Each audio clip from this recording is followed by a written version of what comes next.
THE COUNT AND THE WEDDING GUEST by O. Henry. One evening, when Andy Donovan went to dinner at his Second Avenue boarding house, Mrs. Scott introduced him to a new boarder, a young lady, Miss Conway. Miss Conway was small and unobtrusive. She wore a plain, snuffy brown dress, and bestowed her interest, which seemed languid, upon her plate. She lifted her diffident eyelids and shot one perspicuous judicial glance at Mr. Donovan, politely murmured his name, and returned to her mutton. Mr. Donovan bowed with the grace and beaming smile that were rapidly winning for him social, business, and political advancement, and erased the snuffy brown one from the tablets of his consideration. 2 weeks later Andy was sitting on the front steps enjoying his cigar. There was a soft rustle behind and above him, and Andy turned his head, and had his head turned. Just coming out the door was Miss Conway. She wore a night black dress of crêpe de, oh, this thin black goods. Her hat was black, and from it dropped and fluttered an ebon veil, filmy as a spider's web. She stood on the top step and drew on black silk gloves. Not a speck of white or a spot of colour about her dress anywhere. Her rich golden hair was drawn, with scarcely a ripple, into a shining smooth knot low on her neck. Her face was plain rather than pretty, but it was now illuminated and made almost beautiful by her large grey eyes that gazed above the houses across the street into the sky with an expression of the most appealing sadness and melancholy. Gather the idea, girls. All black, you know, with the preference for crêpe de chine, that's it. All black, and that sad, far-away look, and the hair shining under the black veil. You have to be a blonde, of course, and try to look as if, although your young life had been blighted just as it was about to give a hop, skip, and a jump over the threshold of life, a walk in the park might do you good, and be sure to happen out the door at the right moment, and oh, it'll fetch 'em every time. But it's fierce now, how cynical I am, ain't it, to talk about mourning costumes this way?" Mr. Donovan suddenly reinscribed Miss Conway upon the tablets of his consideration. He threw away the remaining inch and a quarter of his cigar, that would have been good for 8 minutes yet, and quickly shifted his centre of gravity to his low-cut patent leathers. "It's a fine clear evening, Miss Conway," he said, and if the Weather Bureau could have heard the confident emphasis of his tones, it would have hoisted the square white signal and nailed it to the mast. "To them that has the heart to enjoy it, it is, Mr. Donovan," said Miss Conway with a sigh. Mr. Donovan in his heart cursed fair weather, heartless weather. It should hail and blow and snow to be consonant with the mood of Miss Conway. "I hope none of your relatives—I hope you haven't sustained a loss," ventured Mr. Donovan. "Death has claimed," said Miss Conway, hesitating. "Not a relative, but one who—but I will not intrude my grief upon you, Mr. Donovan." "Intrude?" protested Mr. Donovan. "Why, say, Miss Conway, I'd be delighted—that is, I'd be sorry—I mean, I'm sure nobody could sympathize with you truer than I would." Miss Conway smiled a little smile, and oh, it was sadder than her expression in repose. "'Laugh, and the world laughs with you. Weep, and they give you the laugh,'" she quoted. "I have learned that, Mr. Donovan. I have no friends or acquaintances in this city, but you have been kind to me. I appreciate it highly." He had passed her the pepper twice at the table. "It's tough to be alone in New York, that's a cinch," said Mr. Donovan. "But say, whenever this little old town does loosen up and get friendly, it goes the limit. Say you took a little stroll in the park, Miss Conway. Don't you think it might chase away some of your mullygrubs? And if you'd allow me—" "Thanks, Mr. Donovan. I'd be pleased to accept of the escort if you think the company of one whose heart is filled with gloom could be anyways agreeable to you." Through the open gates of the iron-railed old downtown park, where the elect once took the air, they strolled and found a quiet bench. There is this difference between the grief of youth and that of old age. Youth's burden is lightened by as much of it as another shares. Old age may give and give, but the sorrow remains the same. "He was my fiancé," confided Miss Conway at the end of an hour. "We were going to be married next spring. I don't want you to think that I am stringing you, Mr. Donovan, but he was a real count. He had an estate and a castle in Italy. Count Fernando Mazzini was his name. I never saw the beat of him for elegance.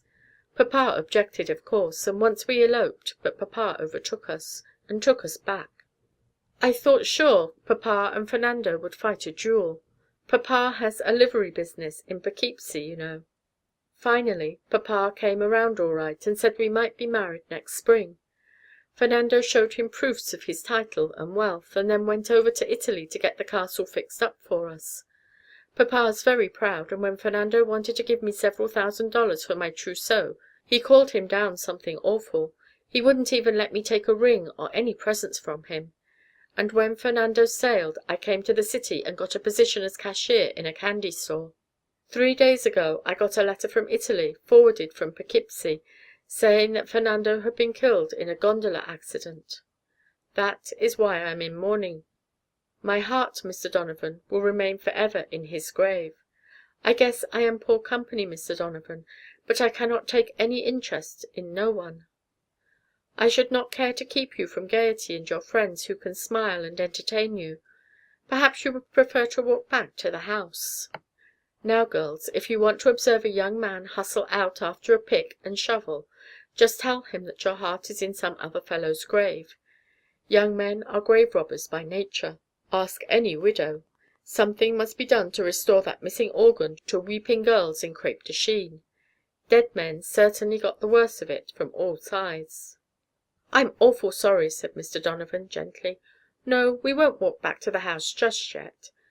And don't say you haven't got no friends in this city, Miss Conway.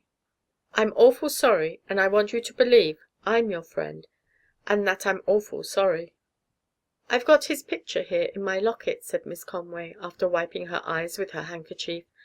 "I never showed it to anybody, but I will to you, Mr. Donovan, because I believe you to be a true friend."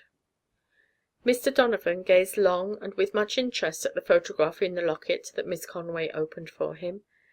The face of Count Mazzini was one to command interest. It was a smooth, intelligent, bright, almost a handsome face, the face of a strong, cheerful man who might well be a leader among his fellows. "I have a larger one framed in my room," said Miss Conway. "When we return I will show you that. They are all I have to remind me of Fernando. But he ever will be present in my heart, that's a sure thing." A subtle task confronted Mr. Donovan, that of supplanting the unfortunate Count in the heart of Miss Conway. This his admiration for her determined him to do. But the magnitude of the undertaking did not seem to weigh upon his spirits. The sympathetic but cheerful friend was the rôle he essayed, and he played it so successfully that the next half hour found him conversing pensively across 2 plates of ice cream, though there was no diminution in the sadness of Miss Conway's large grey eyes. Before they parted in the hall that evening, she ran upstairs and brought down the framed photograph wrapped lovingly in a white silk scarf. Mr. Donovan surveyed it with inscrutable eyes. "He gave me this the night he left for Italy," said Miss Conway. "I had one for the locket made from this." "A fine-looking man," said Mr. Donovan heartily. "How would it suit you, Miss Conway, to give me the pleasure of your company to Coney next Sunday afternoon?" A month later they announced their engagement to Mrs. Scott and the other boarders. Miss Conway continued to wear black. A week after the announcement the two sat on the same bench in the downtown park, while the fluttering leaves of the trees made a dim kinetoscopic picture of them in the moonlight. But Donovan had worn a look of abstracted gloom all day. He was so silent to-night that love's lips could not keep back any longer the questions that love's heart propounded. "What's the matter, Andy? You are so solemn and grouchy to-night." "Nothing, Maggie." "I know better. Can't I tell? You never acted this way before. What is it?" "It's nothing much, Maggie." "Yes, it is, and I want to know. I'll bet it's some other girl you are thinking about. All right. Why don't you go and get her, if you want her? Take your arm away, if you please." "I'll tell you then," said Andy wisely, "but I guess you won't understand it exactly. You've heard of Mike Sullivan, haven't you?" Big Mike Sullivan, everybody calls him." "No, I haven't," said Maggie, "and I don't want to, if he makes you act like this. Who is he?"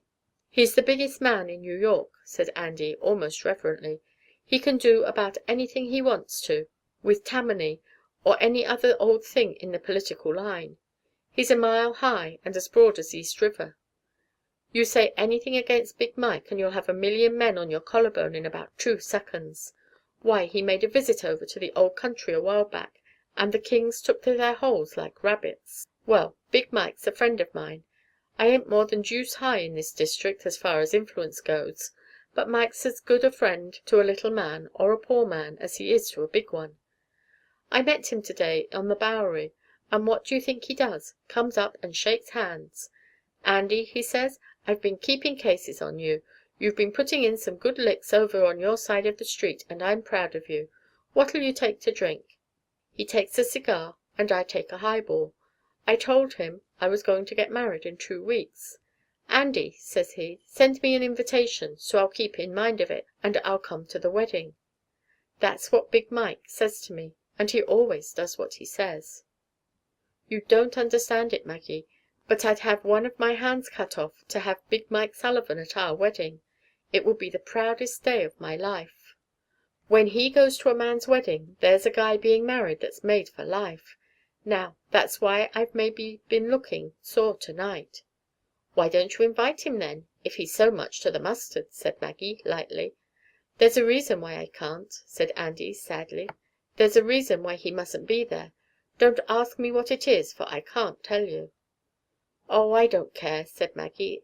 "It's something about politics, of course, but it's no reason why you can't smile at me." "Maggie," said Andy, presently, "do you think as much of me as you did of the Count Mazzini?" He waited a long time, but Maggie did not reply.